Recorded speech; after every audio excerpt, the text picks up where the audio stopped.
시청자 여러분 안녕하십니까? 신통방통 윤태윤입니다. 자, 검찰이 민주당 돈봉투 의혹의 핵심 인물인 송영길 전 대표에 대한 피의자 입건과 출국 금지 조치를 진행했습니다. 송 전 대표는 검찰의 이런 조치에 내일이라도 출석하겠다라면서 선제적으로 출석하겠다는 그런 승부수를 띄우고 있는데 검찰은 필요한 시기가 되면 협조해달라는 입장을 유지하고 있는 상황입니다. 자, 민주당 돈봉투 의혹에 대한 소식은 잠시 뒤에 살펴봐 드리겠고요. 오늘은 네 분의 출연자들과 함께 국빈 방미를 수행 중인 윤석열 대통령 소식부터 전해드리도록 하겠습니다. 반갑습니다.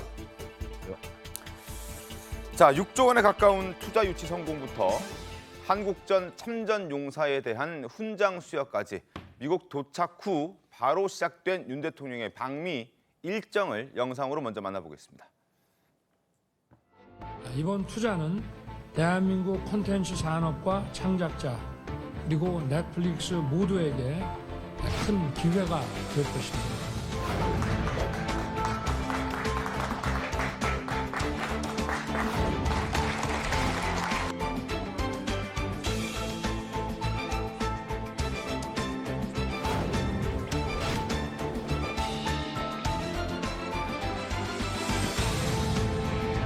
한반도 평화와 번영의 중심에 한미 동맹이 있습니다.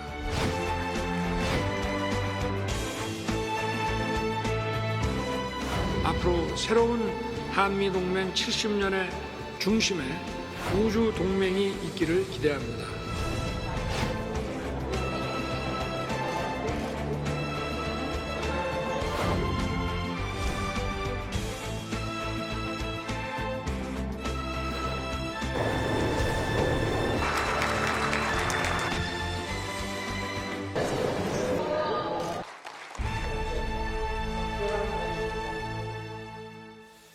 자, 미국을 현재 국빈 방문 중인 윤석열 대통령 현재 시각으로 25일 저녁 그리고 우리 시간으로는 오늘 아침 워싱턴 DC에 있는 한국전 참전 기념비에 조 바이든 미국 대통령 부부와 함께 기념비를 찾아서 참배했다, 헌화했다라는 소식이 전해졌습니다. 지금 영상 보시는 이 모습인데요. 오늘 아침에 지금 방금 들어온 따끈따끈한 소식이기도 합니다. 참전 기념비 헌화. 어떤 의미가 좀 있겠습니까, 최영우 의원님? 잘 아시다시피 한미 동맹 이거의 상징적인 장면이죠. 네. 그래서 늘 보면 미국을 방문한 뒤에는 그 참전용사비의 헌화를 해왔거든요. 네. 그런데 이번에는 이제 그 양국 정상 부부가 함께 했다는 거죠. 그런 데서 의미를 가지고 있고 특히 올해는 한미동맹 70주년 아닙니까? 그렇습니다. 이 70주년을 기념해서 더욱 한미동맹을 조금 더 업그레이드한다는 그런 의미 이런 걸 담기 위해서 부부가 헌화를 같이 한 것으로 보입니다. 알겠습니다. 그리고 워싱턴 도착 직후 굉장히 쉴 틈 없이 일정을 소화하고 있는 윤석열 대통령인데 아침 산책하는 모습도 지금 포착이 됐습니다. 그 바쁜 와중에 건강을 유지하기 위해서 산책도 하는 모습이 포착됐는데 복장도 화제를 끌고 있습니다. 김관삼 변호사님 어떻게 보셨습니까? 일단 이제 그 방문 이틀째잖아요. 네. 그런데 그 국빈 영빈관인 블레어 하우스에서 머물고 있거든요. 네. 거기에서 나와서 이제 아침 산책을 했다고 그럽니다. 그래서 숙소 주변을 산책했는데 지금 모습을 보시다시피 이제 모자를 쓰고 있고 선글라스 끼고 있지 않습니까? 네. 이것은 지난해 5월에 바이든 대통령이 방문했을 때 선물해 준 것이고요. 네. 그다음에 또 야구 점퍼 입고 있지 않습니까? 이게 대한민국 국가대표 야구팀 점퍼예요. 네. 그거 입고 상당히 상징적 의미가 있다고 보고 네. 신발은 지난번에 프로야구 개막 시즌에서 네. 투구했잖아요. 그때 신었던 이제 신발을 신었다고 그럽니다. 그래서 뭐 그냥 단순한 산책이 아니고 뭔가 복장에 있어서도 상당히 의미 있는 그러한 뭐 복장을 하고 산책을 한 것이다 이렇게 볼 수 있을 것 같습니다. 알겠습니다. 자, 그리고 우리 시간으로 오늘 밤에 이번 방미 일정의 최대 이벤트죠. 한미 정상회담이 진행될 예정입니다. 정상회담 이후에 한국형 핵 공유 내용을 담은 별도 문건을 또 발표할 예정이라고 하는데 이걸 문건으로 만드는 이게 상당한 의미를 갖고 있다고 하던데요. 어떤 의미가 좀 있겠습니까? 글쎄 그냥 이해하기 쉽게 얘기하면 이런 것으로 보입니다. 자, 해구산 정책을 지금 펴고 있는 거죠. 그런데 그거는 일종의 구도 합의 성격이라면 한미 핵 공유를 문서화한다는 것은 문서 합의 이런 정도로 이제 좀 이것도 업그레이드가 되는 거다 이렇게 확장되는 말씀을 그런 드리면 느낌. 되고요. 사실 지금 나토식 핵공유라는 게 있습니다. 네. 근데 그 나토식 핵공유에는 조금 못 미치는 것으로 보이지만 우리가 그동안에 미국이 한국에 대해서 펼쳐줬던 해구산보다는 확실하게 한 단계 더 진전된 문서상의 합의다. 이거는 이제 북한이 그 핵무기 고도화를 계속 이루고 있잖아요. 네. 그거에 비례해서 네. 한미 간의 해구산 정책도 조금 더 지금보다 진전된 단계로 나아가고 있다. 그러니까 그 단순한 해구산 뭐 이런 정도가 아니고 정말 문서상에 합의된 해구산. 근데 다른 동맹 국가들과 미국이 이런 그 문서상의 그 해구산 합의는 없었거든요. 네. 핵공유는 없었기 때문에 그 동맹국 간의 처음이고 보다 더 강력한 그 어떤 북핵 저지 의지 네. 이런 걸 나타냈다고 볼 수 있습니다. 알겠습니다. 그리고 정상회담 뒤에는 국빈 만찬도 이루어집니다. 만찬 메뉴와 만찬장이 이미 한미 화합을 상징하는 그런 모습으로 꾸며지고 있다고 하는데 질 바이든 여사의 설명 좀 들어보겠습니다. We welcome President Yoon and Mrs. Kim, honoring the 70 years of our alliance with symbols and moments of beauty that reflect both our countries. Guests will enjoy their meal beneath the boughs of cherry trees, a shared symbol of the renewal of spring. 자, 국빈 방문 그리고 한미 동맹 70주년을 맞은 만큼 여러 가지로 미국도 신경을 많이 쓰고 있는 그런 모습을 보여주고 있는 것 같아요. 어떻습니까? 네, 12년 만에 아마 국빈 방문인 걸로 알고 그렇습니다. 있는데요. 이명박 대통령 이후 12년 만에 국빈 방문이라고 하는 큰 의미도 있고 원래 한미동맹 70주년이라고 하는 의미까지 포함해서 질 바이든 여사께서 굉장히 많은 신경을 썼는데요. 네. 그 안에 데코레이션 자체도 한국계 아마 그 인테리어 담당하시는 분을 초빙해가지고 한국의 문화를 같이 녹여서 예를 들면 수목화라든지 태극 문양이라든지 이런 거를 같이 그 인테리어 데코레이션을 했고요. 네. 더군다나 또 식사 또한 미국식 식사에 한국식 소스를 담는 한국계 셰프를 초청해가지고 네. 아마 식사를 대접하는 걸로 그렇게 알려져 있습니다. 그리고 바이든 대통령이 지난해 한국을 방문했을 때 받은 환대에 대해서 진심으로 감사한다는 마음과 함께 이것에 대해서 꼭 보답하고 싶다라는 그런 의미의 말씀도 함께 하신 걸로 알고 있습니다. 알겠습니다. 고추장 크랩 케이크 그리고 소갈비찜 그리고 된장 캐러멜 소스를 버무린 바나나 스플릿 뭐 이런 것들이 이번 만찬 메뉴로 선정이 됐다고 합니다. 윤석열 대통령과 그리고 김건희 여사 함께 만찬을 하게 될 텐데 한국의 소스를 활용한 그런 한국형 음식도 이번 만찬 메뉴로 지금 일단 눈길을 끌고 있는 그런 상황이긴 합니다. 자, 윤석열 대통령의 방미 1호 성과 다들 잘 아시겠지만 넷플릭스 투자 유치였습니다. 그런데 민주당 양이원영 의원이 이 투자 유치를 놓고 잘못 알고 비난을 했습니다. 어떻게 비난했는지 화면 좀 보면서 설명드리겠습니다. 자, 방미 현장에서 넷플릭스 3조 3천억 원의 정말 어마어마한 투자 유치를 성과로 내세웠는데 그걸 두고 양이원영 의원이 이렇게 얘기했습니다. 넷플릭스에게 윤석열 대통령이 3조 3천억 원을 투자하기로 했다는 뉴스가 나온다. 지금이 해외에 투자할 때냐? 생각 없이 퍼줄까 봐 불안하다. 반대로 잘못 알고 이런 멘트를 날린 겁니다. 우리가 투자를 받기로 했는데 이걸 우리가 투자하는 것처럼 잘못 가짜 뉴스를 전달한 거죠. 그래서 논란이 일었고 바로 원문을 삭제했습니다. 그런데 사과하지 않고 다른 글을 써 올렸습니다. 거꾸로 오해했는데 다시 확인했다. 이미 결정된 투자건으로 넷플릭스와 사진 찍으러 간 것 아니냐? 이런 지적들이 나왔습니다. 자, 어떻습니까, 손주 대변인? 일단 뭐 조금은 잘못된 해프닝이라고 볼 수 있겠죠. 네. 그러니까 사실관계를 정확하게 확인을 하고 비판을 하더라도 비판하는 게 맞다라고 말씀을 드리고요. 네. 일단 기본적으로 이제 양이원영 의원의 어떤 개인적인 비판의 어떤 의견이지만 네. 이게 잘못하면은 지금 현재 대통령이 방미에서 뭔가 성과를 얻어와야 되잖아요. 이거는 국익에는 여야가 없다고 봅니다. 그래서 민주당도 대통령이 방미 좀 성과가 좀 많이 가져왔으면 좋겠다는 입장이에요. 그래서 되도록이면 어떤 상황들을 보고 다녀와서 비판을 해야 됨이 옳은데 첫 일정에서 이제 대통령이 넷플릭스와 3조 3천억 원 어떤 투자 유치를 이끌었잖아요. 환영할 일입니다. 네. 환영할 일이고 특히나 또 넷플릭스 자체가 우리 한국의 K 콘텐츠에 근거해서 말하자면 많이 성장하고 있잖아요. 그렇습니다. 그래서 그런 측면에서 넷플릭스에게 투자를 더 유치했다는 부분들은 좀 고무적이라고 평가를 함이 오르나 사실 보면 또 이제 야당 의원으로서 양이원영 의원이 이런 부분들을 또 다른 시각으로 비판을 했다고 봐요. 또 비판도 괜찮고요. 할 수도 있고요. 그런데 어떤 팩트가 정확하게 처음에 확인이 안 되니까 이게 비판을 위한 비판이다라는 측면에서 이 부분은 좀 아쉬움이 크고 네. 두 번째는 양이원영 의원을 통해서 네. 괜히 야당이 그냥 무조건 이 방미 성과가 없었으면 좋겠다라는 그런 오해를 또 불러일으킬 수 있지 않겠습니까? 네. 그런 측면에서는 조금 좀 부적절하지 않았냐. 그래서 좀 이런 부분들은 좀 곱씹고 제대로 확인하고 하는 부분들이 본인과 당을 위해서도 좋지 않을까라는 좀 생각을 가지고 있습니다. 알겠습니다. 자, 국민의힘도 가짜 뉴스 양산하지 말라며 반발하고 있습니다. 목소리 확인하시죠. 이쯤 되면 세상을 과연 상식적인 눈으로 바라보고 있는 것인지조차 의심스러울 지경입니다.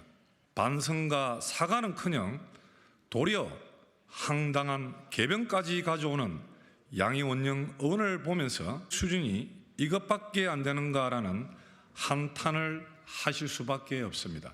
대통령 흠집 내기에 혈안이 된 가짜 뉴스 양산을 즉각 중단하십시오. 자, 조선일보도 관련 내용을 지적하고 있습니다. 지금 민주당이 전 현직 당대표가 모두 사법 리스크를 지금 받고 있는 상황에서 미국에 방문 중인 윤석열 대통령이 미국에 가기 전부터 사실 여의도에서는 그런 얘기들이 있었습니다.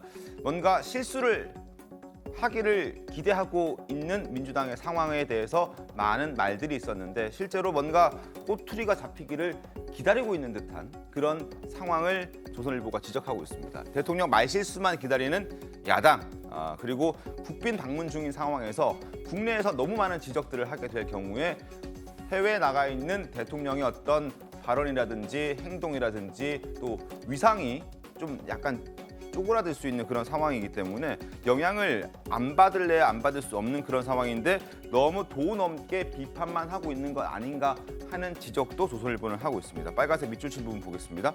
대통령이 국내에서 도를 넘는 비난을 받으면 외교에서도 그 영향을 받게 된다. 최대 동맹국인 미국에 국빈으로 방문한 때인 만큼 야당도 최소한 지금은 방문 기간만큼은 어떤 비난과 비판을 좀 자제해 주는 게 바람직하다. 선진국 야당들도 모두 이렇게 한다. 이렇게 지적을 하고 있습니다. 장금 의원님 어떻습니까? 저 양이원영 의원의 이 내용을 보면서요. 사실 저와 같은 정치인이라고 하는 게 사실 제가 좀 부끄러웠습니다.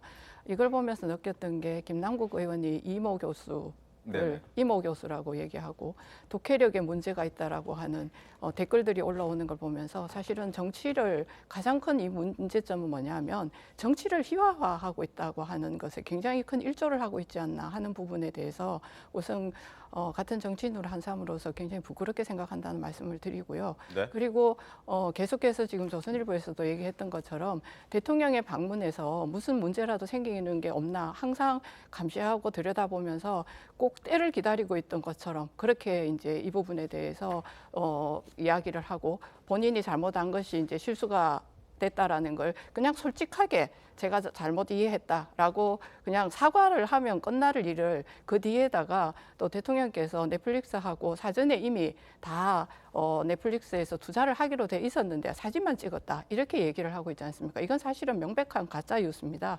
왜냐하면 대통령께서 이 투자를 유치하기 위해서 그동안에 넷플릭스에 있는 CEO와 편지를 주고받고 한국에 많은 투자를 해달라 그렇게 부탁도 하고 하는 그런 뒷이야기들이 지금 나오고 있거든요. 네. 그런 거 보면 이건 명백한 가짜 뉴스이면 틀림없습니다. 그러니까 이런 일들은 지양되어져야 하고 아까 서영주 대변인께서도 말씀하셨다시피 국익에는 여야가 없습니다. 그리고 대통령이 순방이 끝난 이후에 예를 들어서 비판을 하더라도 하는 것이 바람직한 모습이 아닌가 그렇게 생각이 됩니다. 알겠습니다. 잠깐 좀 말씀을 좀 드리면 네네. 그러니까 양이원영 의원의 부분들이 앞서 말씀드렸듯이 이런 오해를 불러일으킬 수 있다는 점에서 이런 아쉬움이 지적들을 큰 받을 거예요. 수 있는 그러니까 여지를 줬다. 이렇게 침소봉대를 할 필요는 없을 것 같아요. 그러니까 여당 자체에서도요. 양이원영 의원의 부적절한 부분들을 팩트를 확인하고 하지라고 비난할 수 있지만 이거를 민주당 전체가 그런 것처럼 지금 하잖아요. 그리고 이걸 가짜 뉴스까지 또 규정할 건 또 아니라고 보기 때문에 이런 일들은 좀 지양돼야 되지만 정치권에서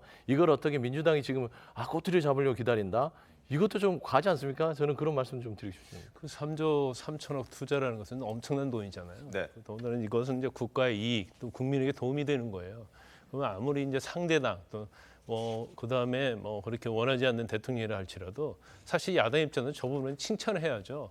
그런데 사실 양 의원님은 당연히 저걸 문어를 해석하지 못하는 지경에 이르러가지고 이제 저런 내용을 하고 있고 지금 민주당 내에서도 사실은 야당이라 할지라도요.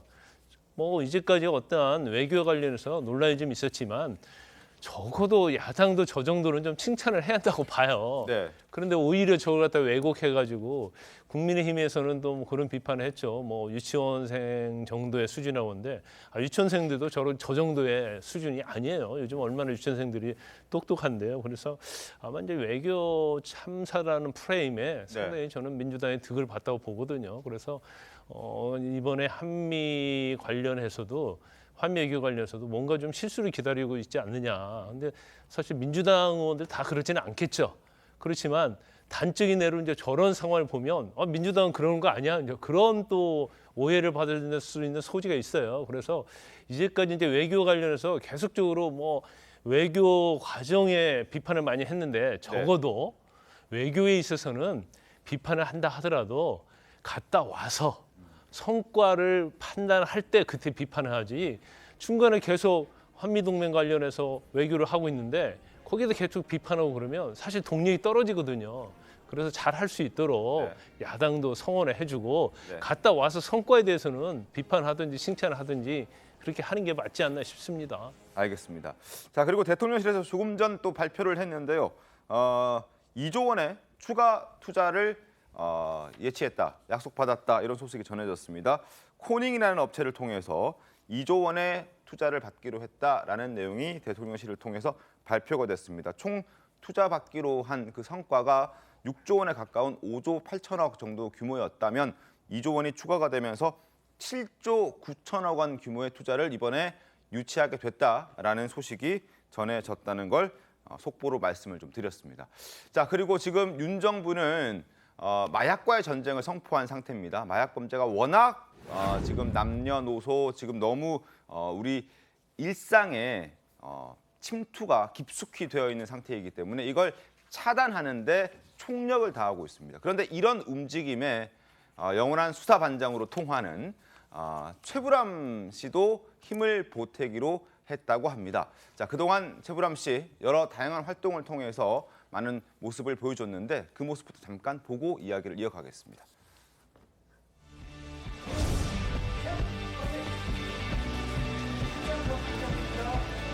최불암 선생님 오셨는데 선생님 작품에서 느끼는 감동 그 이상으로 선생님께서 이렇게 헌신적으로 봉사해 주시는 것에 더 큰 감동을 느낍니다. 자유와 평화 또 이 본부가 되지 않을까 하는 과욕을 부려봅니다. 허락해 주신 분들이 너무 고맙습니다. 장관님 정말 고맙습니다. 시작하지 마십시오. 마약은 절대 빠져나올 수 없는 출구 없는 미로와 같습니다. 자, 최불암 씨가 마약 근절 릴레이 캠페인 첫 주자로 나섰습니다. 계기가 있습니까, 최불암 의원? 아니 지금 말씀하셨지만 최불암 씨 그러면 바로 수사반장으로 수사반장. 유명한 사람이고요. 저 수사반장을 저도 어렸을 때 본 기억은 있는데 따져보니까 한동훈 법무부 장관의 태어나기 전부터 수사반장을 했더군요. 그래서 지금 명예치안감이라고 하는데 맞습니다. 아마 경찰이 마약을 1차적으로 그 단속하는 책임이 있는 사람들이 주로 현장에서는 경찰이기 때문에 경찰이 이제 그 최불암 씨를 저 릴레이 주자로 첫 번째로 이제 지목을 한 것으로 보이고 본인도 그 성인의 한 사람으로서 기성세대 한 사람으로서 이 마약 확산을 이렇게 그 확산되도록 막지 못한 데에 대한 책임을 느낀다. 근데 아직도 그 수사반장 정신이 있는 것으로 보입니다. 네. 그래서 아마 본인이 저렇게 지금 그 나섰는데 네. 사실은 마약 요즘에 여러 보도가 나오고 있습니다만 굉장히 심각하죠. 네. 중고등학생까지 번졌습니다. 맞습니다. 아마 지금 같은 시대에 마약과의 전쟁을 해서 이걸 확실하게 마약 청정국 같은 걸 회복해 놓지 않으면 앞으로 걷잡을 수 없는 사태가 이를 수도 있다. 이런 것 가지고 정치권에서 왈가왈부할 문제는 아니다. 저는 그렇게 봅니다. 그런데 왈가왈부할 문제가 아니라는 평가들이 많지만 또 입을 대는 사람이 있습니다. 바로 추미애 전 법무부 장관입니다. 어떤 얘기했는지 화면을 잠깐 보면서 설명을 드리겠습니다. 추미애 전 법무부 장관이 SNS의 글을 통해서 한동훈 법무부 장관에게 이런 얘기했습니다. 마약 정치로 주목받으려는 조급함이 자꾸 보인다. 정치하고 싶으면 내려와서 정치하라 라고 얘기를 합니다. 한동훈 법무부 장관 가만히 있지 않았죠.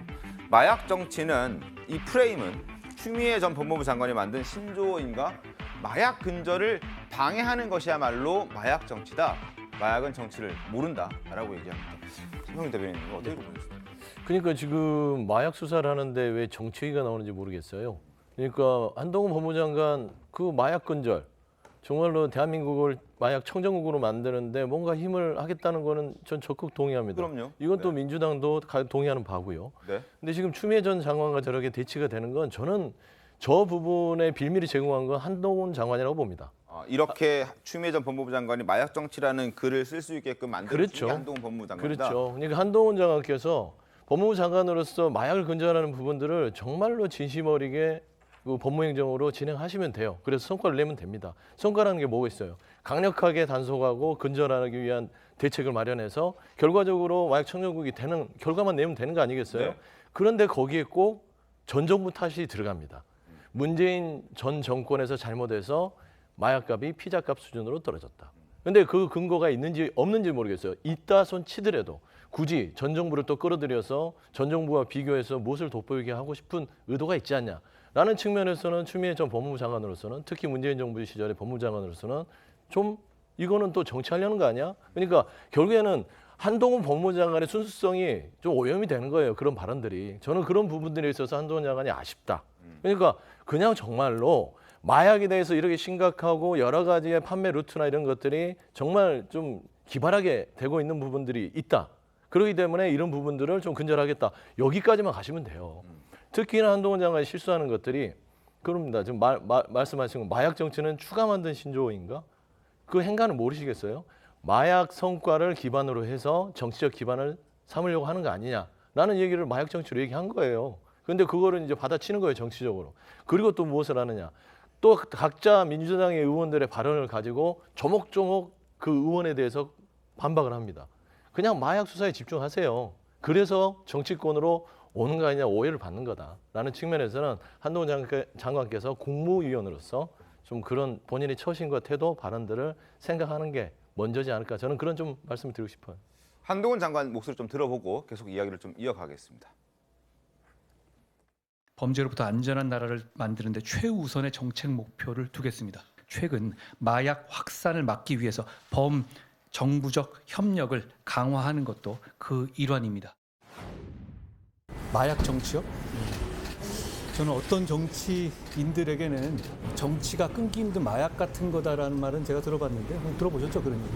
근데 마약 정치라는 얘기는 제가 처음 들어보네요. 이게 추미애 전 장관이 새로 만드신 신조어신가 보죠?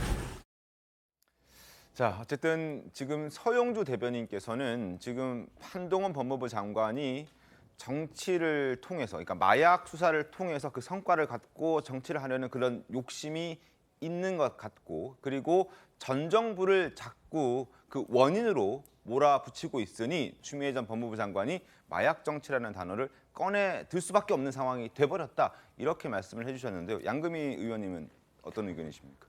저 이걸 보면서 또 느끼는 게 예전에 세간에 저희들끼리 한 농담 삼아 하는 얘기 중에 하나가 추미애 전 법무부 장관이 윤석열 대통령을 만드는데 가장 지대한 공헌을 했다.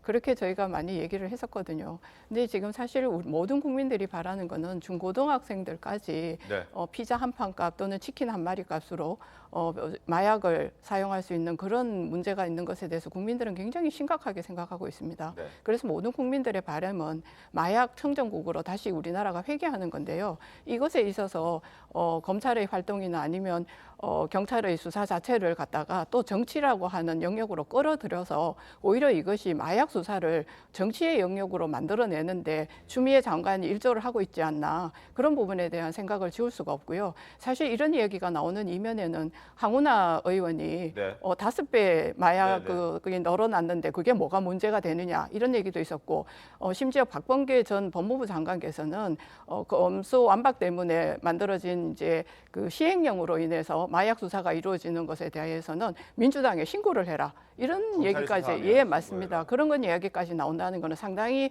마약 수사를 정치화하고 있다는 부분에 대해서 우려를 검할 수가 없습니다. 알겠습니다. 자, 한동훈 법무부 장관, 추미애 전 법무부 장관 다시 한번 마약 수사를 놓고 충돌하고 있는 모습을 보여주고 있습니다. 전현직 법무부 장관의 충돌이라는 점에서 주목을 받고 있는데 사실 두 사람의 악연은 이번이 처음은 아닙니다. 과거 모습 다시 보겠습니다. 자기 그냥 신문 얼굴 자기만 나오면 되는 거야. 준비가 안 된 상태에서 막 짓거려 버리잖아. 그게 말이 안 되는 소리를 하잖아. 거의 무슨 뭐 1800년대 후반 같은 말을 하잖아. 지가 되게 멋있는 줄 알아. 공부 좀 하고 하라 그래. 매번 틀리잖아요. 지금까지 맞는 말을 한 적이 한 번도 없잖아. 아니, 일개 장관이 헌법상의 국민의 알 권리를 포샵질을 하고 있어. 검은 유착 사건에 어제 공개된 녹취록과 영장 기재 범죄 사실을 보셨죠? 어떤 느낌이 드셨습니까? 자괴감을 느꼈습니다. 일개 장관이라는 말을, 그런 막말을 듣는 것에 대해서는 상당히 자괴감을 느꼈습니다. 과거 저렇게 충돌했던 적도 있었습니다. 어찌됐든 지금 마약 정치라는 단어를 놓고 충돌하고 있는 그런 상황인데 최국 의원께서 어떻게 좀 보세요? 뭐 우리가 그 충돌의 처음과 마지막 장면까지를 거의 다 본 상태 아니겠습니까? 기본적으로는 이제 검언 유착 의혹이라는 프레임을 가지고 네. 추미애 전 법무부 장관이 당시 한동훈 검사장을 엮으려고 하다가 이제 그 녹취록 전체가 공개되는 바람에 그 엮을 수가 없는 지경에 이르렀던 이런 상황을 우리가 다 봐왔기 때문에 제가 보건대는 글쎄요, 만약에 추미애 전 법무부 장관이 그때 검언 유착을 가지고 한동훈 검사장을 저런 식으로 압박하지 않았다면 오늘날의 한동훈 법무부 장관이 있었을까 하는 의문이 들 정도로 결국은 추미애 전 장관이 한동훈 법무부 장관의 오늘날을 네. 만드는데 아주 혁혁한 공을 세운 것 아니냐, 이런 역설에 대해서 저는 다수의 국민들이 동의할 거라고 생각을 하거든요. 그렇기 때문에 여기서 또 사사건건 한동훈 장관이 하는 일에 대해서 추미애 전 법무부 장관이 만약 우리가 흔히 얘기하는 태클을 걸면 아마 그 여파가 네. 한동훈 법무부 장관을 또 정치로 끌어들이는 역할까지, 그리고 또 어떤 정치 지도자로서 이렇게 부상하는 그 역할까지 하는 것 아닌가, 뭐 이런 관측까지 나오고 있는 실정이다, 저는 이렇게 생각합니다. 더 키워줄 수도 있다, 뭐 이런 말씀을 해주신 것 같은데, 한 장관 마약 범죄가 심각해져 가는 중에도 연일 야권에 비슷한 공격이 계속되고 있다, 이런 지적들을 하고 있습니다. 오히려 마약 근절을 방해하는 이들이 마약 정치를 하고 있다, 이렇게 반박하는 목소리도 내고 있는 한동훈 장관인데 목소리 한번 들어보겠습니다. 실제로 그 마약 정치란 말에 어울리는 일들이 꽤 벌어지고 있다고 생각합니다. 박범계 의원이 검찰이 마약 수사하면 그 수사 받는 사람한테 민주당으로 신고해달라고 요청한 적이 있었죠. 시행령에 의한 검찰의 직접 수사 부분 여지가 있다면 민주당에 알려달라, 신고해달라 간곡하게 말씀드립니다. 황운하 의원이 검수완박 국면에서 마약 5배 정도 는 거 정도는 별거 아니다라는 말씀도 하셨는데다가 5년 사이에 5배 증가가 마약과의 전쟁을 선포할 수준은 아니죠. 저는 마약 정치라는 말이 있다면 그렇게 국민의 건강과 안전을 지키기 위해서 마약을 근절하려는 노력을 방해하려는 것, 그것이 마약 정치라고 생각합니다. 자, 마약 정치를 하고 있는 건, 마약 정치라는 게 있다면 그건 내가 하고 있는 게 아니라 민주당이 하고 있다, 이런 지적을 한동훈 법무부 장관은 했습니다. 어떻게 보셨습니까? 그 야당이 그 마약과 관련해서 뭐 저런 말을 하고 그걸 계속적으로 이슈하는 것은 제가 볼 때는 좀 이해할 수 없는 측면이 있어요. 첫 번째, 이제 정치 마약과 관련해서 한동훈 장관에게 많은 얘기를 하고 있는데, 아니, 한동훈 장관이 설사 뭔가 마약을 성과를 내서 정치를 하고 싶어 한다고 한다면 그게 나쁜 거예요? 그 마약을 일단 퇴치하고 마약과 전쟁 자체는 국민에게 이득이 되는 거 아닙니까? 그럼 오히려 그건 박수를 쳐줘야 하는 거 아니에요? 그리고 마약의 어떤 성권에서 정치로 나갔어요. 거기에 대한 판단은 국민이 하는 거거든요. 그 오히려 마약과 전쟁을 할 수 있도록 밀어줘야 하는데 그것을 하지 않는다는 거고. 그다음에 이제 문제 삼고 있는 거이 전 정권의 탓에 대해서 얘기하잖아요. 네. 황운하 의원이 그런 얘기 하잖아요. 5배 정도 느는 거 가지고 뭐 마약과 전쟁을 하느냐, 이건 별거 아니다. 이런 얘기를 하고 있어요.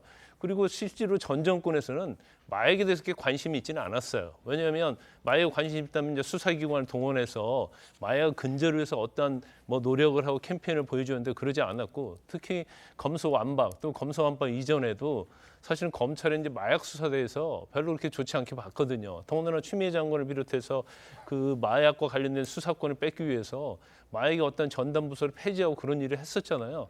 그러다 보니까 마약이 어떤 굉장히 많이 횡행을 한 게 된 것이고, 그것은 단적으로 이제 통계를 볼 수 있어요. 작년 11월에 마약과 전쟁을 선포했어요. 네. 그래서 대책 협의회 구성했죠. 그리고 11월에서 한 3개월간 마약에 대한 단속을 했는데 그 전 문재인 정부 때 동기에 비해서 마약 압수량이 55%가 늘었어요. 그리고 마약 사범도 23%가 늘었어요. 그런 걸 보면 이건 전적으로 마약이 굉장히 뭐 많이 퍼졌다 이렇게 볼 수밖에 없거든요. 그래서 검소완박법에 검찰이 마약 수사를 할 수 있게 되어 있느냐 안 되느냐 그런 걸 따질 때가 아니고, 뭐 최근에 얼마나 마약과 관련된 것들이 우리 일상을 침투했다는 것이 증명되고 있잖아요. 네. 그런데 여야가 협력해서 검찰도 수사하고 경찰도 수사하고 마약 퇴치를 위해서 노력을 해달라, 오히려 더 격려해야 하는 게 아닌가 싶습니다. 제가 그러니까 짧게 말씀을 드리면 마약 논쟁을 가지고 정치화로 이끌어내는 게 한동훈 장관이라니까요. 조용히 하시면 돼요. 근데 보세요. 조폭과의 전쟁이 있었죠. 조폭들이 우리 일상에 많았어요. 근데 집중해서 단속하고 검경이 같이 하니까 조폭량이 많이 늘어나잖아요. 그런 거는 전 정권과 비교 대상이 아닙니다. 집중해서 하면 당연히 수치는 늘어나게 돼 있습니다. 마약도 마찬가지입니다. 자세히 들여다보고 자세히 수사를 하면 당연히 건수는 늘어납니다. 그건 당연한 이치이기 때문에 저는 제가 말씀드리는 건 좀 한동훈 장관을 좀 비판을 할 수밖에 없는 게 이런 대목에서 마약 부분은 지금 검수완박 이후에 검찰이 하면 안 되는데 그걸 별건으로 두고 지금 하는 거 아니겠습니까? 결국에는 검수완박 부분에 어떤 명분을 얻기 위해서 마약 수사에 집중한다고 봐요. 두 번째, 마약 수사는 굉장히 자극적입니다. 그 누구도 반대할 수가 없어요. 그리고 특히나 이 수사를 통해서 굉장히 자극적인 부분들을 언론 보도를 통해서 합니다. 그리고 캠페인 합니다. 결국에는 이 근간에 한동훈 장관이 정치 이면도 있겠지만 이 법무장관이 임명되는 순간이 뭐였냐면 검수완박 때문에 그렇습니다. 검수 원복을 하기 위한 그 어떤 저변이 있지 않냐라고 오해할 수 있어요. 그러니까 정말 조용히 마약 수사에 대해서 대한민국을 마약 청정으로 만들려면 이렇게 정치적으로 다투지 마시고 정말로 조용히 마약 범죄자들을 많이 잡아서 근절을 시켰으면 좋겠다. 캠페인도 하시고 이런 좋은데 이런 의도들을 익히면 본인의 순수성이 사라진다라는 좀 조언을 드리고 싶은 거예요. 예, 저는 마약과의 전쟁을 반드시 선포해야 된다고 생각하는 사람인데요. 왜냐하면 마약 시장에 주는 시그널이 굉장히 큽니다. 마약과 관련되어지는 사범에 대해서는 강력하게 처벌하겠다. 이런 부분에 대해서 시그널을 주게 되면 아무래도 마약 시장이 위축이 되고 그것들이 영향을 미친다고 생각하기 때문에 이런 부분에 대해서는 조용히 수사할 것이 아니라 더 많이 이야기해야 되고, 또는 이번에 제가 가장 놀랐던 것 중에 하나가 중학생 중에서 왜 마약을 했냐고 물어봤더니 행복하다고 해서 마약을 했다 이렇게 얘기를 하더라고요. 그래서 마약의 폐해에 대해서도 충분히 교육하고 아니면 사회적 여론을 만들어내는 과정도 굉장히 중요하다고 생각합니다. 알겠습니다. 자, 마약과 관련된 내용으로 한동훈 법무부 장관과 추미애 전 법무부 장관이 충돌하는 모습 잠시 소개를 좀 해드렸습니다. 그리고 여권 내에서도 한동훈 장관을 견제하는 듯한 또 다른 사람이 등장했다고 하는데 바로 원희룡 국토부 장관입니다. 두 사람이 현재 주도권 경쟁을 하고 있다는 여권 내부의 평가가 나오고 있습니다. 왜 그런지 최근 두 사람의 모습을 영상으로 잠깐 만나보겠습니다.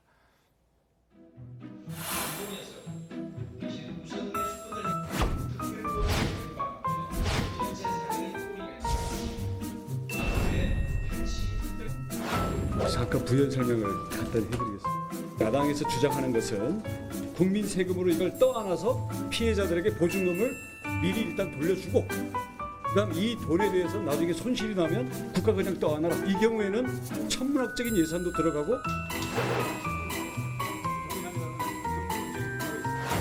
지금 현재 구성하고 있는 방향은 그 법제를 그대로 가져온다는 겁니다. 왜냐하면 새로운 거를 실험하거나 그러면 또 이런 경우 혼란이 있을 수가 있습니다. 다시 한번 돌아가 설명드리면 또 길어도 되겠습니까? 네.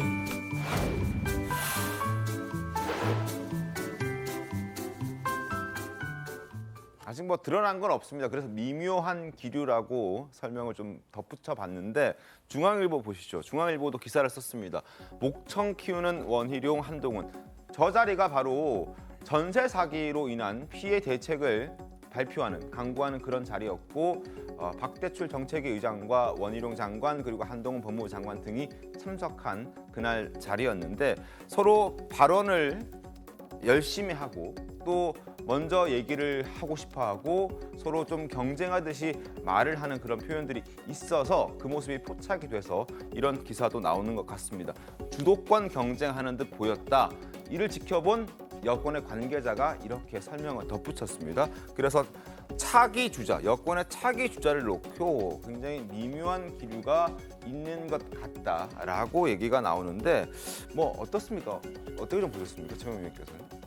글쎄, 저 기자의 주관적 판단이 아닌가 저는 그렇게 생각을 하는데요. 예를 들어서 전세 사기라는 영역은 전세, 그럼 이건 국토교통부 소관이고요. 그렇죠?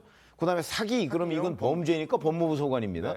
그래서 이게 국토교통부와 법무부 소관이 이렇게 겹쳐져 있는 영역이다 보니까 이제 둘이 같이 나온 거고 거기에서 이 대책을 지금 굉장히 발등에 불이 떨어져 있잖아요. 당장 응급 처방이라도 내놔야 될 상황이고요. 지금 예고가 된 상태입니다. 그렇기 때문에 원희룡 장관이든 한동훈 장관이든 여하튼 이 전세 사기의 피해자들을 어떻게 구제할 것인가 하는 부분에 관해서 자꾸 국민들한테 얘기를 해야 되고 실질적인 대책을 내놓아야 할 의무가 있는 사람들이에요. 그러니까 자기의 영역에서 자기 설명을 지금 하고 있는 거예요. 근데 그걸 가지고 엉뚱한 자꾸 정치 영역에서 지금 기자가 보고 있는 거잖아요. 그래서 제가 보기에는 저거는 지금 원 장관이든 한 장관이든 자기 업무 분야에서 뭔가 성과를 내려는, 그리고 국민들을 편하게 해주려는 그 대책을 발표하는 경쟁인데, 그런 경쟁은 뭐 여권 차기 주자 뭐 자꾸 이런 관점이 아니고 민생의 관점이지 않습니까?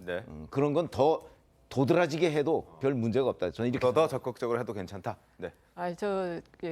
당정대 관련해서 회의가 끝나면 대체적으로 제가 수석 대변인이었을 때 제가 주로 브리핑을 했었거든요. 그러면 그때 기자들이나 아니면 국민들께서 바라보는 시각보다는 이 전세 사기라고 하는 거는 3명의 목숨을 앗아가는 굉장히 큰 서민들과 관련되어져 있는 부분입니다. 그런데 이 부분에 있어서 두 분의 장관님께서 직접 나와서 브리핑을 하게 되면 국민들의 주목도도 더 높아지고, 그리고 이에 대해서 정말 열심히 일하구나 하는 부분에 대한 그러한 내용을 알리는 데도 더 효과적이라고 저희는 보거든요. 그래서 이런 부분은 저는 잘하신 것 같습니다. 그리고 선의의 경쟁을 통해서 같이 발전하는 거는 너무나 좋은 일이라고 생각합니다. 알겠습니다.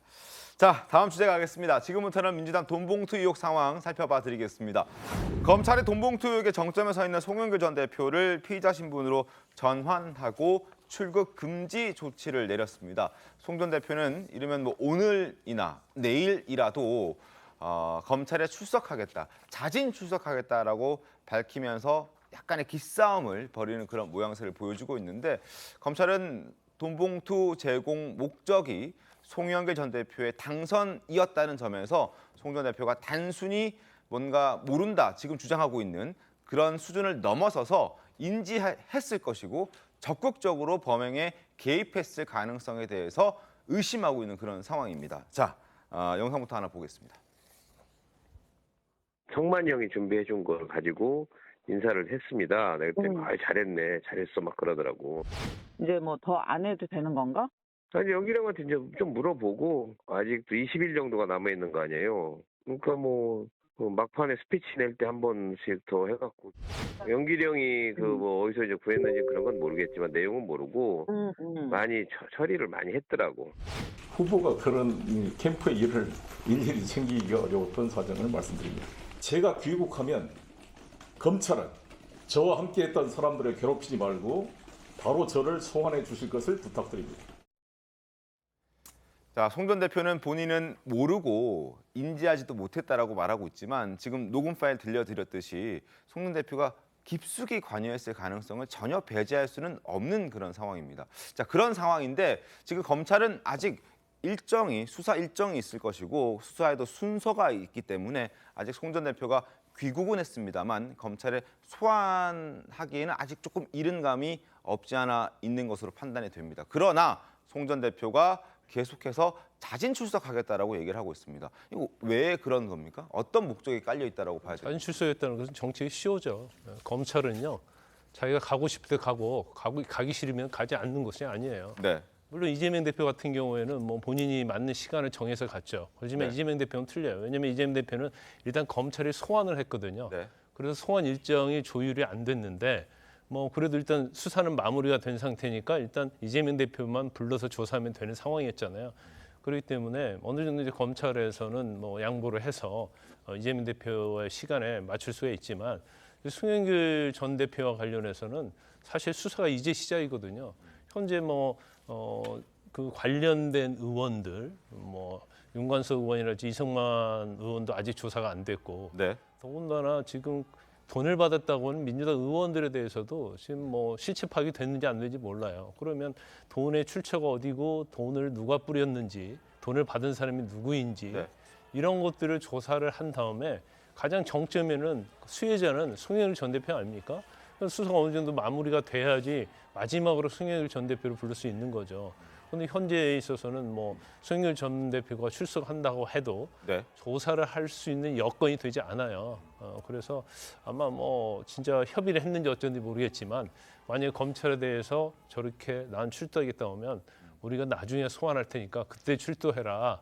아마 그런 식으로 응답을 할 거예요. 그렇기 때문에 아마 송영길 전 대표도 변호사 아닙니까? 네. 다 알겠죠. 지금 검찰이 자기를 조사할 수 있는 상황이 아니다라는 거. 그렇지만 나는 이렇게 빨리 가서 조사받을 의사가 있다. 네. 그런 식으로 하면서 이제 자기의 어떤 명분 이런 것들을 보여주려고 하는 것 같아요. 실제로 저렇게 자기가 출석해서 조사받겠다고 했는지 안 했는지는 모르겠지만. 진짜 가버리면 어떡하죠, 최병욱 위원님? 과거에 그런 사례가 있었어요. 있었습니까? 2003년에 이제 이른바 찻대기 사건이라는 게 있었죠. 네. 그때 이회창 총재가 검찰에서 부르지 않았는데 자발적으로 간 적이 있었고요. 그다음에 한 4년 전인가요? 패스트트랙 사태와 관련해서 네. 황교안 전 대표가 또 간 적이 있습니다. 이런 경우는 이제 대략적인 수사가 이제 거의 끝나가는 그런 시점이니까. 그런데 지금 돈봉투 수사는 그 단계가 아니에요. 이제 시작하는 이제 거의 네. 시작 단계.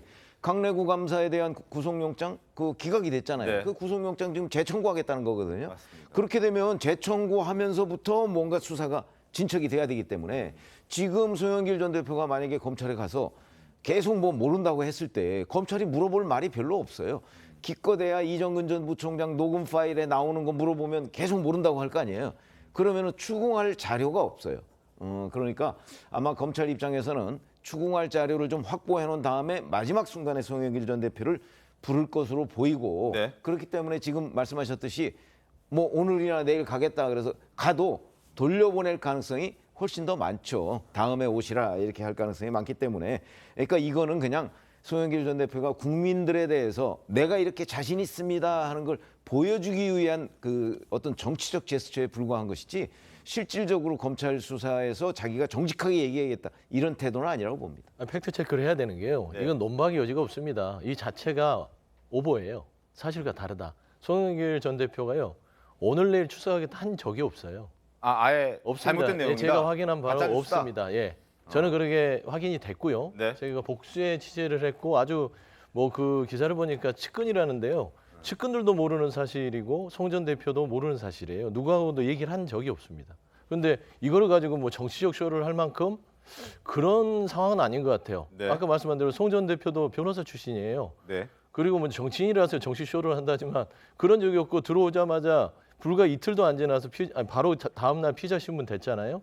그리고 나서 다음 날 오늘 내일 출석하겠다 그렇게 얘기를 했다. 그러지 않아요. 공항에서 이런 얘기를 했었죠. 차분하게 사태를 파악하고 잘 해결해 나가겠다. 이런 얘기를 했단 말입니다. 네. 그래서 지금 이 관련 보도를 가지고 송 전 대표가 무슨 마치 국민들한테 정치쇼를 하고 진정성이 없는 것처럼 비판하는 것은 이 내용 자체가 사실과 다르기 때문에 이거는 좀 바로잡을 필요가 있다. 좀 말씀드리고 알겠습니다. 지금 저희 TV조선 기사를 저도 검색을 하고 있는데 이러저러 기사들 지금 아니라고 말씀하시니까. 아니 근데 기본적으로 어제 동아일보가 네. 이 보도를 했기 때문에 맞습니다. 예. 그래서 그 보도를 근거로 저희가 그래서 그 말씀드리는 팩트 거죠. 체크를 제가 했고요. 네. 그래서 송영길 전 대표 자체는 그겁니다.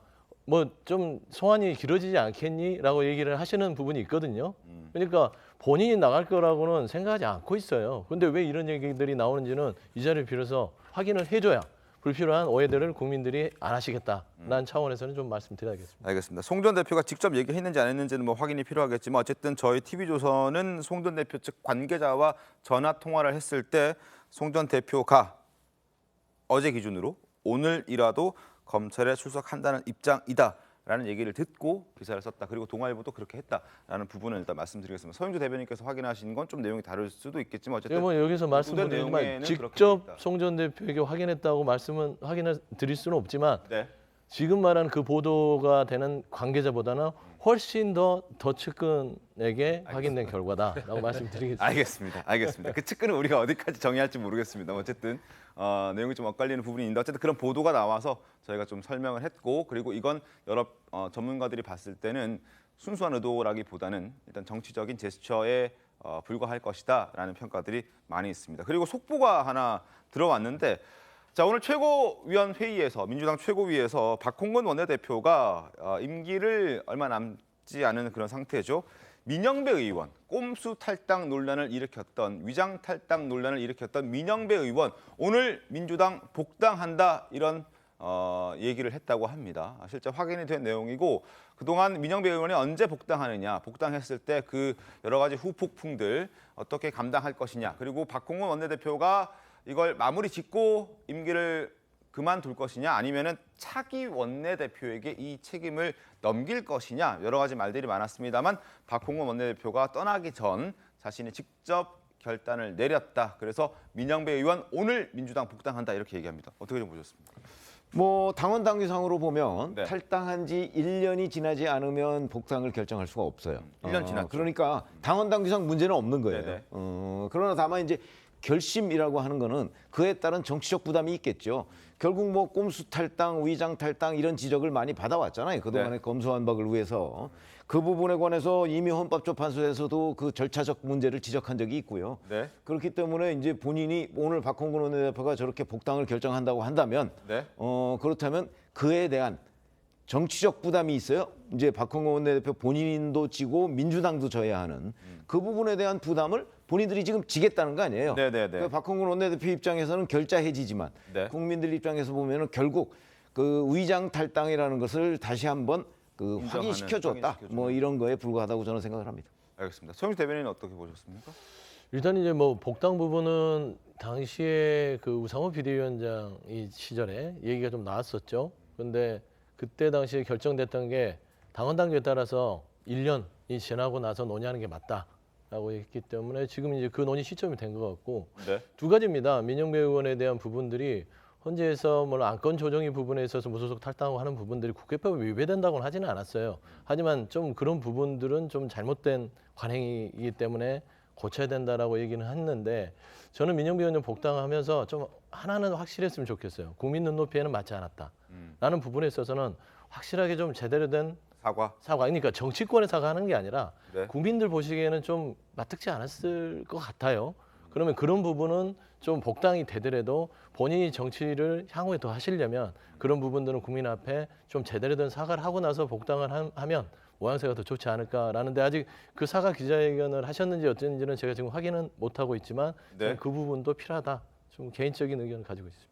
알겠습니다. 박홍근 원내대표가 이렇게 얘기를 했군요. 오늘 민영배 의원 민주당으로 복당한다. 그리고 헌법재판소 결정 전적으로 존중하고 일부 절차상의 문제를 지적받은 것도 겸허하게 수용하겠다. 그러나 복당을 시키겠다라고 얘기를 했습니다. 그리고 민주당 원내대표로서 거듭 깊은 유감을 표한다. 어떤 부분에 있어서 일단 유감을 표한다라고 얘기를 했고 합의를 뒤집는 유례없는 집권 세력의 목리에 불가피하게 민영배 의원은 자신의 소신에 따라 탈당이라는 대의적 결단을 내렸다라는 말도 덧붙였다고 합니다. 자, 어찌됐든 과거 꼼수 탈당이란 비판 또 비난도 받았고 위장 탈당이라는 지적도 많이 받았던 민영배 의원 과거 모습 잠깐 볼까요? 가장 큰 문제는 절차적인 유연성입니다. 대표적인 것이 위장 탈당일 것입니다. 제가 뭘 위장 탈당을 했습니까?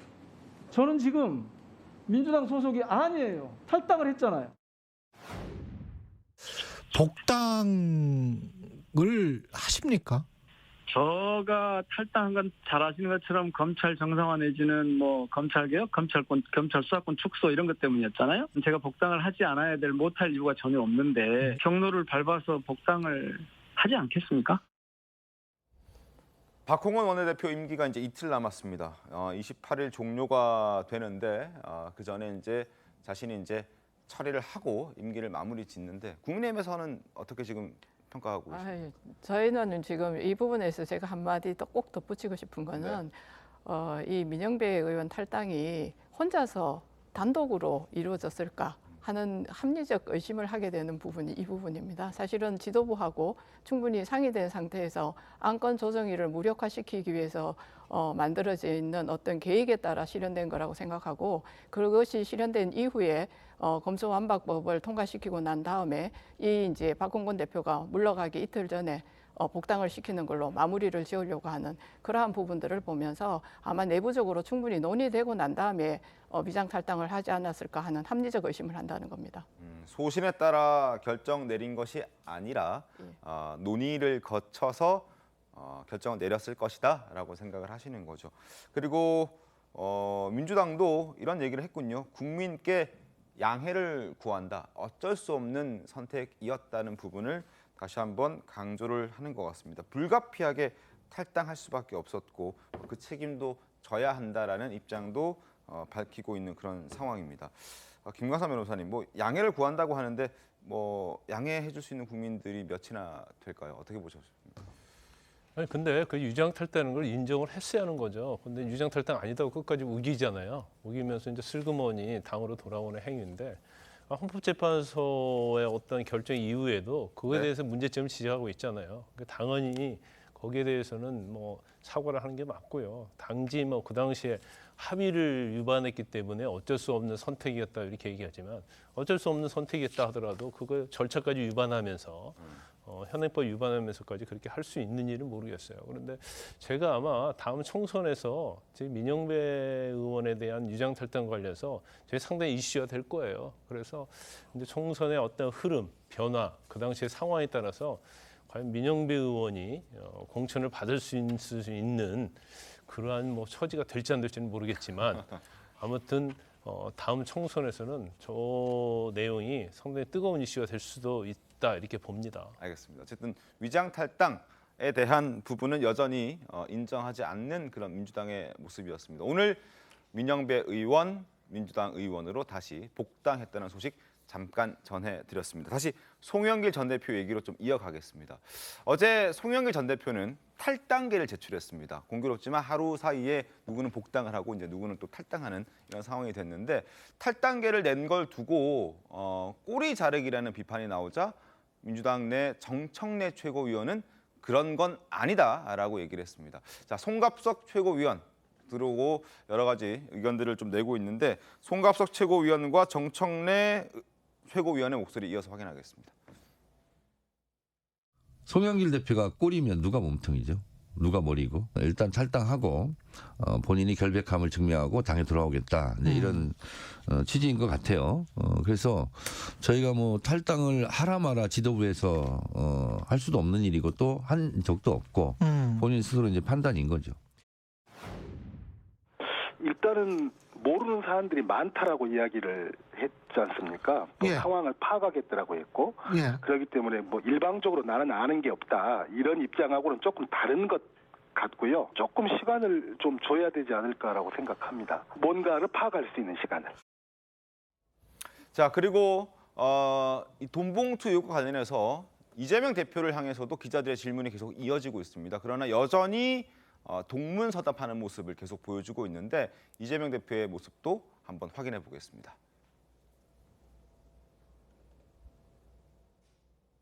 만나실 계획 있으신가요?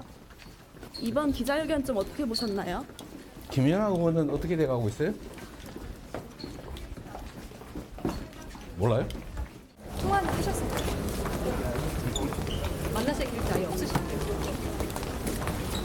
차원에서 사실 조치는 아예 없으실까요?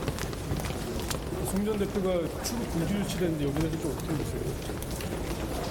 우리 박순자 의원 수사는 어떻게 돼갑니까? 관심이 없으신가 보군요. 자, 김연아 전 의원과 박순자 전 의원의 얘기를 하면서 기자들의 질문을 피해가는 듯한 그런 모습을 보여줬습니다. 말씀하십시오. 네. 근데 이재명 대표가 대선 후보까지 한 사람 아닙니까? 네. 제1야당 대표 아니에요. 그럼 묻는 말에 사실은 대답을 해줘야죠. 어떻게 앞으로 하겠다. 당에서 어떤 조치를 취하겠다. 전에 사과를 했지 않느냐. 네. 검찰의 수사를 지켜볼 수밖에 없다. 이건 당연히 원론적인 얘기예요.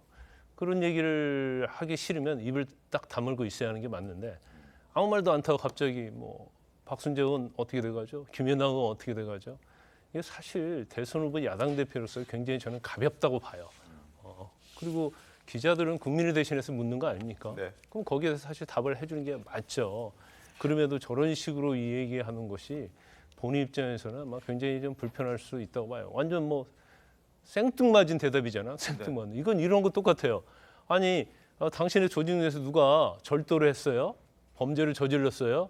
앞으로 어떻게 하실 겁니까? 이렇게 물어보니까 아니 그 사람만 저질렀냐? 다른 사람 저질렀지 않냐? 그 사람이 어떻게 하는 거에 대해서 물어봐라. 그런 대답과 똑같거든요. 그래서 근데 사실 이재명 대표가 저렇게 엉뚱하고 동문서답한 경우 한두 번은 아니죠. 그렇지만 저건 진짜 아주 적절하지 못하다 이렇게 봅니다.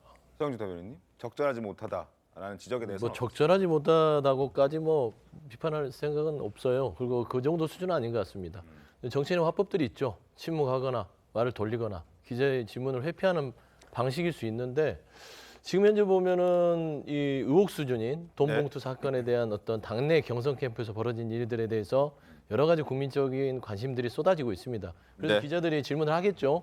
근데 이재명 대표는 이미 밝혔고요. 네. 사과를 얘기를 했고 검찰의 어떤 수사에 신속 명확한 거를 요청을 했습니다. 네. 그 상황이기 때문에 지금 송 전 대표는 탈당을 해서 들어와서 본인의 입장을 얘기를 했고요. 네. 근데 만나냐 안 만나냐 이런 질문들은 저기 걸어가면서 얘기할 수 있는 부분은 아니잖아요. 그리고 김연아 전 의원이나 박순재 전 의원 자체는 공천과 관련된 돈 사건이 있으니 좀 여야가 공의해 이거는 정치권에서 어떤 이 좀 불투명한 좀 좋지 않은 돈 봉투든 돈의 거래든 이런 것들을 같이 보면서 좀 개선하자라는 측면에서도 좀 그렇게 피해간 것 같아요. 뭐 물타기로도 볼 수 있고요. 하지만 이거를 따지고 보면은 부적절하다, 자격이 없다까지는 좀 나설 건 아니다. 저는 그렇게 판단하고 있습니다. 알겠습니다. 뭐 동문서답하는 게 어제 오늘의 일은 아닙니다. 곤란한 질문이 있을 때마다 그런 질문을 받을 때마다 과거에도 딴청 피우거나 동문서답하는 태도를 이재명 대표는 곧잘 보여왔습니다. 그 모습 잠깐 보겠습니다. 당에서 여러 가지 얘기가 나오고 있는데 어떻게 보고 계세요? 우리 경기도 철도 정책에 각별히 많이 관심을 주십시오. 고맙습니다. 윤석열 안철수 후보 단일화 발표됐는데 어떻게 보셨는지 궁금합니다. 네, 저희가 좀 미리 준비를 해왔습니다. 예상 질문에. 정치는 정치인들이 하는 것 같지만 사실은 국민이 하는 것입니다. 역사와 국민을 믿습니다. 혐의도 뚜렷하지 않는 이재명에게 언제 소환에 응할 거냐 물을 게 아니고 중범죄 혐의가 명백한 대통령 가족은 언제 소환 조사받을 거냐를 먼저 물어보시기 바랍니다. 자, 지금 이런 딴청 그리고 동문서답식의 대답도 이재명 대표에게 잘못했다라는 당내의 지적도 있고 그리고 자체적인 조사 기구를 꾸리지 않았다는 부분에 대해서도 계속해서 지적들이 나오고 있습니다. 이원흑 의원과 이상민 의원의 이야기 이어서 들어보겠습니다. 우리의 잘못을 덮기 위해서 예를 들어가지고 저쪽에 잘못을 들춰내고 이 프레임을 계속 이제 갖다가 붙이는 거죠. 사실 그것이 굉장히 오래된 정치권의 관행입니다. 아주 단호하고 과감한 조치들이 필요한 시기지. 이거 뭐 어떻게 좀 이게 프레임 전장으로 전환을 해가지고 이걸 해결해 보겠다라고 했을 때는 결코 이 늪에서 헤어나지 못한다고 봅니다. 지금 뭐 당 지도부에서는 강제 수사권이었기 때문에 실효성이 없어서 자체 조사를 안 하겠다. 이렇게 이재명 대표가 얘기했지 않았습니까? 예. 그런데 그거는 전혀 그 논리적 근거라든가 뭐 그 주장의 합리성이 전혀 저는 없다고 봅니다. 추후에 들어올 검찰의 체포동의안에 대해서 이탈을 그런 의원들이 많아질까봐 그런 걸 걱정했던 건가? 자, 실효성이 없다는 이유로 자체 조사 기구를 꾸리지 않은 더불어민주당인데요. 그리고 검찰 수사를 받겠다 이런 입장도 밝히고 있습니다. 아직까지 수사 단계가 이제 시작되는 그런 단계인 것으로 보여지고 송영길 전 대표도 출석하겠다는 입장을 밝히고 있습니다만 언제 소환 통보가 올지는 좀 더 지켜봐야 되는 그런 상황입니다. 검찰의 수사 상황을 좀 지켜보고 계속 앞으로 좀 예의주시하도록 하겠습니다. 자, 마지막 주제 가겠습니다. 오늘 놓치지 말아야 할 뉴스들을 간략하게 소개를 해드리겠습니다. 민주노총 전국 택배 노조가 쿠팡 노동조합 결성을 위해서 지난 24일에 창립 기념회를 개최했습니다. 그런데 이 자리에서 폭행 사건이 벌어졌습니다. 영상 보겠습니다.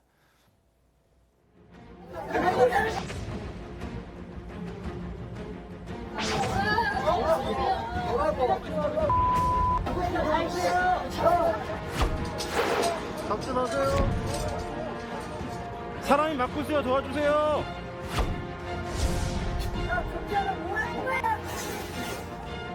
뭐야? 경찰 구경해? 이 아저씨가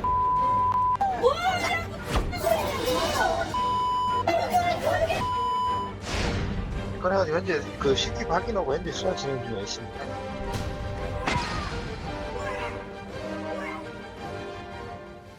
자, 해당 노조 간부 지금 발길질을 하고 주먹질을 했던 저 사람이 이번에 폭행건이 이번이 처음은 아니죠. 과거에도 똑같은 과거에도 비슷한 일이 영상에 드러난 적이 있습니다. 그런 걸 보면 그렇게 드러난 것만 지금 두 건이고 그 외에도 또 모르겠죠. 근데 지금 하는 저런 아나무인적 태도를 보면 아마 이제 무슨 특권 계급처럼 이렇게 지금 군림하는 것으로 보이는데 저런 부분에 대해서 왜 경찰이 그냥 저 현장에서 방관했다고 하죠? 그렇게 처리를 하는지 이런 것들이 아주 오히려 저는 그런 부분이 주목이 된다 해서 노조든 노조원이든 노조 간부든 누구든 간에 여하튼 우리가 국민의 눈높이에 봐서 이건 범죄에 가깝다고 할 때는 즉각적으로 처리를 해야 되는 것 아닌가 이렇게 경찰의 분발을 촉구합니다. 알겠습니다. 그리고 김건희 여사와 관련된 소식인데요. 김건희 여사가 지난 11일에 그런 얘기를 한 적이 있습니다.